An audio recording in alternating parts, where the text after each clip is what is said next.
So, hello, hello mga my loves, magandang buhay. At eto na naman ang vlog ni Madam. Si Madam Damin ay pupunta ngayon sa beach resort dahil maghahanap tayo ng transient para sa ating mga bisita sa darating na Holy Week. At iyan, ang first stop namin ay dito sa Tropicana Beach Resort, kaso sila ay sarado at hindi na nag-cooperate.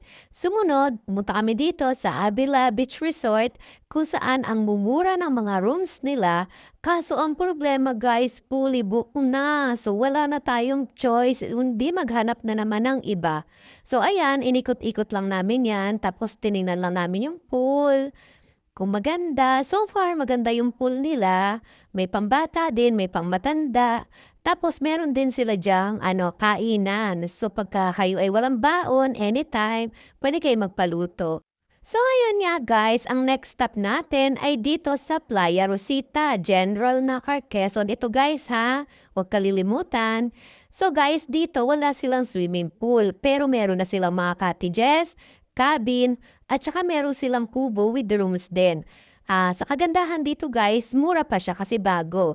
Tapos sa April 2 to 4 daw, meron sila ditong pag-grand opening. So sa gabi, meron sila mga pa-highlights.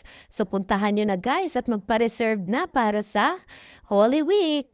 At eto na nga, nag-ikot-ikot lang kami dyan ni boss kasi nga tinitingnan namin kasi plano talaga naming magpabook. Tas nakita namin din yung kanilang, ayan, reception hall, guys, nagamit na yan, may nagpakasal na, at dyan ang reception, malaki siya. So ito nga yung binabanggit ko sa inyong kubo. Ayan, maganda yan, malaki din yan. O, di ba guys? So ayan, umuwi na kami kasi nga magsi 6 p.m. na baka kami ay abuti ng dilim sa daan. Nakakatakot, charies. So ayan, so pag-uwi namin, ito lang naman ang aming madadahanan ng magandang view ng mga taniman ng palay, ang palayanan. So hindi po amin yan nadadaanan lang. So yun lang guys, God bless, salamat.